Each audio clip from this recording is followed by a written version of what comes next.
The chapter is the formula for success. Rupa loved to play the piano. She was very confident with notes. She could play any song within no time by merely listening to it for a few minutes. कोई भी गाना वो piano में बजा सकती थी, बस उसको एक बार सुनने का देरी था. उसको प्रैक्टिस वगैरह करने का ज़रूरत नहीं पड़ता था. लेकिन उसके टीचर उससे फिर भी हैप्पी नहीं था. उसके टीचर, क्योंकि उनका बोलना था कि ये कॉन्फिडेंस नहीं है तुम्हारा, ये ओवर कॉन्फिडेंस है. याद रखना कि ओवर कॉन्फिडेंस बहुत बुरा तरीका से इंसान को ख़त्म करता है. ये अच्छा बात है कि तुम्हारे में क्वालिटी है, लेकिन फिर भी तुमको प्रैक्टिस करने का ज़रूरत है टीम के साथ. Each one of you needs to practise together for the perfect harmony.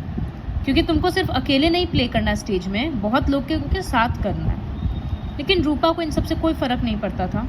वो कोई ना कोई एक्सक्यूज़ेस के साथ बहाना लगाकर वो चली जाती थी और वो बोलती थी कि हम तो जीनियस है, हमको प्रैक्टिस करने का ज़रूरत नहीं है.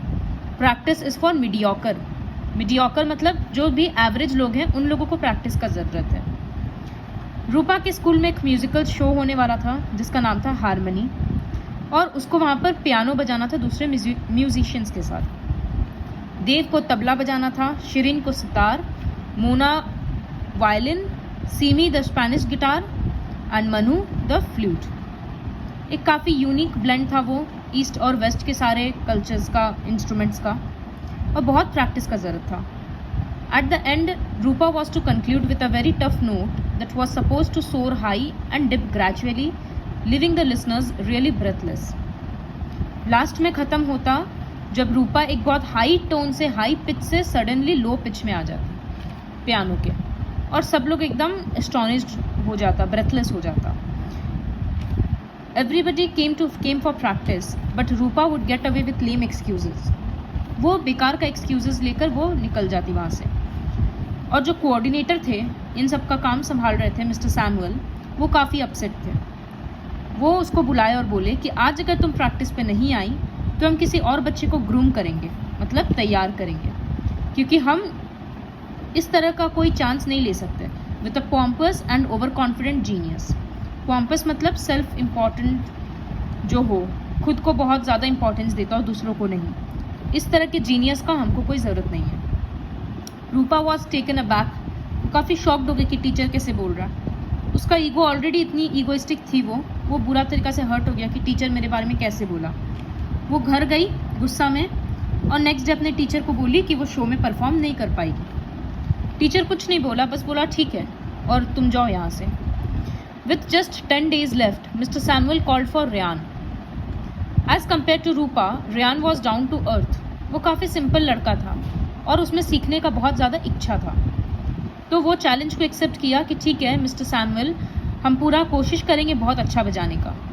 वो अकेले भी प्रैक्टिस करता और अपने टीम के साथ भी करता. स्कूल के बाद वो एक्स्ट्रा टाइम रहता कि हम और प्रैक्टिस करें, क्योंकि टाइम बहुत कम था शो के लिए.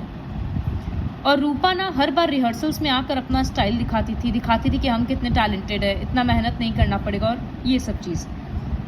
लेकिन रियान को कोई फ़र्क नहीं पड़ता था कि रूपा है वहाँ पर और उतर रही है. He was all set to give his best. 2 दिन लास्ट का बचा था, बहुत हेक्टिक था. मिस्टर सैमुअल और उसका टीम पूरा स्कूल के बाद भी घंटों तक रहता था, दोनों दिन अच्छे से प्रैक्टिस करने के लिए. लेकिन रियान से हमेशा लास्ट पार्ट जो कि डिफ़िकल्ट था वो ख़राब हो जाता. जब देव का तबला बजाना एकदम जस्ट ख़त्म होता, तुरंत उसको पियानो बजाना स्टार्ट करना था, लेकिन वो हमेशा 1-2 सेकंड लेट हो जाता था. तो इस वजह से वो एक ब्रेक आ जाता अनप्लेजेंट, जो अच्छा नहीं लगता था. मिस्टर सैमुअल इस बात से थोड़ा परेशान थे. पहले वो सोचे कि रियान को हम एक सिग्नल देंगे कि तुमको अब बजाना है, लेकिन फिर उनको लगा कि रियान तो डिस्टर्ब हो जाएगा, ऐसे नर्वस हो जाएगा. फिर मिस्टर सैमुअल को लगा कि छोड़ो, सब भगवान भरोसे हैं और रियान पता है कि अपना बेस्ट करेगा.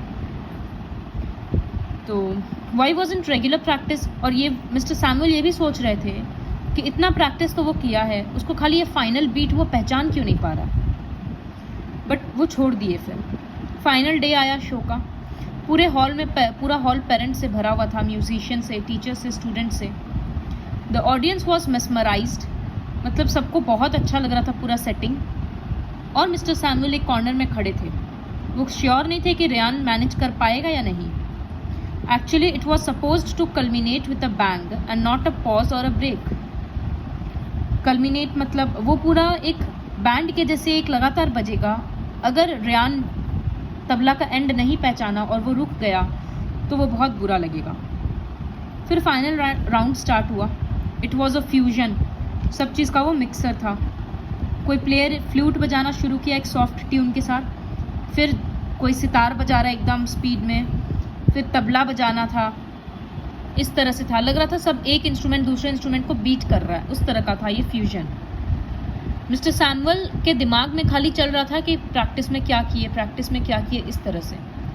लेकिन अचानक से वो देखे कि शो ख़त्म हो गया और सब लोग एक स्टैंडिंग ओवेशन दे रहा, सब लोग खड़ा होकर अप्लॉज कर रहा है पूरे बैंड के लिए। Amidst all this, Mr. Samuel was invited on stage. Ryan just hugged him. Later on, Dave told Mr. Samuel, Dave Mr. Samuel को बोला कि शो के पहले दिन रेयान पूरा रात उसके साथ प्रैक्टिस किया है। वो तबला का पूरा फाइनल अपना समझा है कि धा धिन ना ना, मतलब पूरा एक एक रिदम को वो पकड़ के समझा है कि उसको कहाँ से बजाना शुरू करना है पियानो।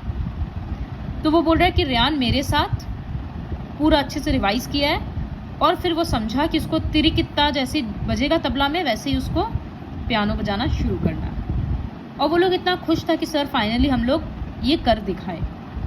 मिस्टर सैमुअल भी काफ़ी इम्प्रेस्ड थे डुओ के डेडिकेशन से। डुओ मतलब रेयान और देव दोनों के मेहनत से, कि उनका हार्ड वर्क और नॉन स्टॉप प्रैक्टिस वाकई में रंग लाया। काफ़ी प्राउड थे वे। Mister Samuel turned to hear Rupa's voice. वो स्माइल करके सारे बच्चों को कॉन्ग्रेचुलेट कर रही थी और बोल रही थी कि तुम लोग काफ़ी एक अच्छा टीम बनाया। रूपा बोल रही थी कि अब हमको समझ आ रहा है कि प्रैक्टिस के कारण ही एक मैन परफेक्ट बनता है। वो बोली सर आप सही थे कि बिना प्रैक्टिस के कुछ नहीं होता, तो क्या अब हम आपका टीम ज्वाइन कर सकते हैं? मिस्टर सैमुअल सेड कि मेरे माइंड में ऑलरेडी अब दूसरा शो का तैयारी चल रहा है एनुअल डे के लिए, तो चलो अब हम लोग और डिफ़िकल्ट कॉम्पोजिशन करेंगे, वो भी 2 पियानिस्ट के साथ। So this is the end of the story. Moral क्या हुआ इसका कि practice daily, because the quality of your practice determines the calibre of your performance. जितना ज़्यादा प्रैक्टिस करेंगे, कैलिबर मतलब क्वालिटी ऑफ योर परफॉर्मेंस या एबिलिटी बोल सकते हैं, तो जितना ज़्यादा प्रैक्टिस करेंगे परफॉर्मेंस का क्वालिटी उतना ज़्यादा अच्छा होगा। This is the chapter, The Formula for Success.